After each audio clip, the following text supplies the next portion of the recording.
નામ જાડેજા શ્રી ભાદેસરજી।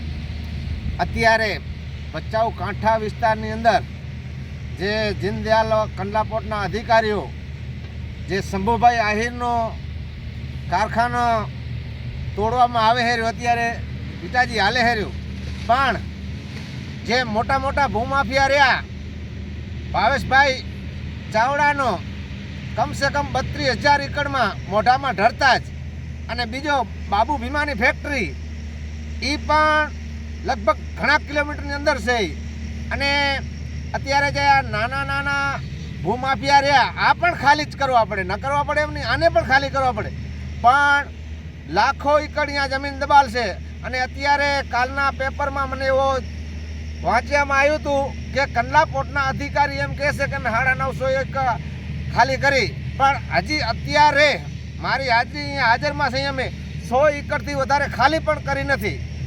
અને અધિકારી કંડલા પોર્ટના એવું કહેવા માંગે છે કે અમે અત્યારે આટલો ખાલી કરી અને પછી રાઉન્ડ લેશું, પણ ના, જે મોટા મચ્છિંદર કહેવાય, જે મોટા મોટા ભૂમાફિયા છે, એમનામાં મને એવું લાગી રહ્યું કે લગભગ આ ખાલી કરવા નહીં જાય, કેમ કે નાના નાના પારાવાળા તો દિવાળી નહીં આપતા હોય એમને એવું લાગી રહ્યું, એટલે પણ ઉપર ખાલી થવા પડે।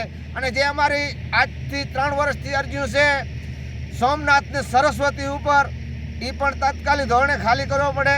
કલેક્ટરના ઓર્ડરને માને રાખી અને જો નહીં કરે તો અમે એ જ કલેક્ટરના ઓર્ડરથી ભુજ કલેક્ટર ઓફિસે આંદોલનમાં બેસશું। મારું નામ દિનેશ હદુભાઈ જાડેજા, કચ્છ માતૃભૂમિ સંગઠન। અમે લોકો આ ભચાઉ કાંઠા વિસ્તારમાં જે ભાવેશ નારાયણ ચાવડા એમના કારખાના જે એણે લગભગ 32,000 એકડમાં જમીનમાં દબાણ કરેલ છે, એના વિશે મેં લગભગ અહીંયાથી કંડલા પોર્ટ, પછી મુખ્યમંત્રી શ્રી, પછી વડાપ્રધાન કાર્યાલય સુધી, શિપિંગ મંત્રાલય સુધી પણ રજૂઆતો કરેલી છે। તો અત્યારે હાલ દેખાઈ રહ્યો છે કે આ કંડલા પોર્ટના અધિકારી જીસીબી લઈને તોડે, પણ આ તો નાના કારખાના તોડી રહ્યા છે। ભલે આ પણ ભલે તોડે, વાંધો નથી બને, પણ હું ક્યારે તોડશે? તો હું ભાવેશ ચાવડાના અગાઉથી 32,000 એકડનું દબાણ છે, એ દીનદયાલ પોર્ટના અધિકારીનું ક્યારે દેખાશે? એ શું તોડવામાં નહીં આવે? તો કે એમાં એને કંડલા પોર્ટના અધિકારીઓને એમાં શું નડે છે? આજ આ બાજુમાં જ ભીમા હુમલની મોટી ફેક્ટરી છે, હા, એ પણ દીનદયાલ પોર્ટની જમીનના આવે જ છે। બધે આ એની 2 ભાવેશભાઈની 2 ઓસરી બનાવેલ છે, એ પણ દીનદયાલ પોર્ટની જમીનમાં આવે છે, તો એ કેમ તોડવામાં નથી આવતી? કે ખાલી આ નામ પૂરતું દબાણ તોડીને આ રે કે દીનદયાલ પોર્ટના અધિકારી ભીનું શકલ છે કે પછી એવું તોડશે? અને જો નહીં તોડે તો અમે ચિત્ત કંડલા પોર્ટની અધિકારીની ઓફિસ દીનદયાલ પોર્ટમાં જ અમે ભૂખ હડતાલ ઉપર બેસતીશું। મારું નામ જાડેજા શ્રી ભાદેસરજી। અત્યારે દીનદયાલ કંડલા પોર્ટના જે અધિકારી કામગીરી કરે રહ્યા, એમાં પહેલો તો એ છે, કાલ મીડિયા પેપરમાં એવું જાણવામાં આવ્યું હતું કે 900 એકડ જેવી અમે ખાલી કરી, પણ ના, 150થી 200 એકડ જેવી ખાલી થઈ હશે અત્યારે। અને જ્યાંથી ચાલુ કરવાની હતી ભાવેશભાઈ ચાવડા અને બાબુ ભીમા, એની લગભગ અમે આજ 3 વર્ષથી અરજીઓ કરતા આવીએ છીએ, એ પણ હજી પણ એ હદ સુધી તો ગયા જ નથી। કેટલા ટાઈમમાં એ ખાલી કરશે કે નહીં કરે એ પાછળની પ્રોબ્લેમ છે। જો ખાલી કરવામાં આગળવાળી વસ્તુ નહીં આવે તો અમે આંદોલન પણ કરશું।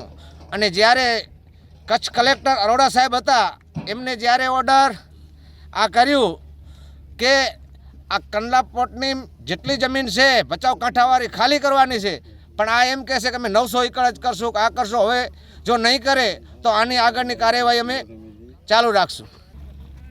આ તમે જોઈ રહ્યા છો કે અત્યારે દીનદયાલ પોર્ટના અધિકારીઓ ને પોલીસ બંદોબસ્ત સાથે દબાણ દૂર કરવાની કામગીરી કરી રહ્યા છે, પણ જેની અરજીઓ પણ સતત કરેલી છે કે ભાવેશ નારાયણ ચાવડા, સોમનાથ, અરિહંત અને સરસ્વતી આ નામ ઉપર કારખાના હાલે છે, એનું ઓછામાં ઓછું 10 થી 15,000 એકડ એમ જો કે જેની ગણતરી નથી એટલો પણ દબાણ છે, છતાં એ કોઈ કેપીટી દૂર નથી કરી રહ્યા।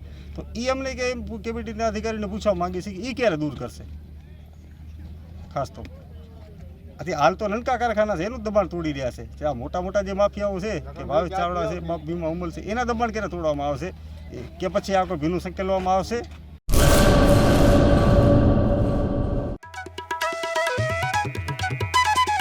ઓમ સાંઈ દાડમ નર્સરી, સરકાર માન્ય નર્સરી, બાગાયત ખેતી કરતા ખેડૂતો માટે ખુશખબર। દાડમની ખેતી માટે ઉત્તમ છોડ મેળવવાનું સ્થળ એટલે ઓમ સાંઈ દાડમ નર્સરી। દાડમના સિંદૂરી ભગવા અને સુપર ભગવા છોડ હાજર સ્ટોકમાં।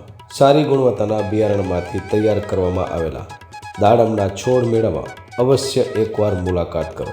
કચ્છ ગુજરાતમાં કોઈ પણ સ્થળે ડિલિવરી કરી આપવામાં આવશે. ઓમ સાઈ નર્સરી, અસ્તગામ, તાલુકો રાહાતા, જિલ્લો અહમદનગર, મહારાષ્ટ્ર. સંપર્ક જિગ્નેશ સેંગાણી 8469693569 તેમજ 9998526368. અર્પિત પટેલ 7041389359 તેમજ 9586383685.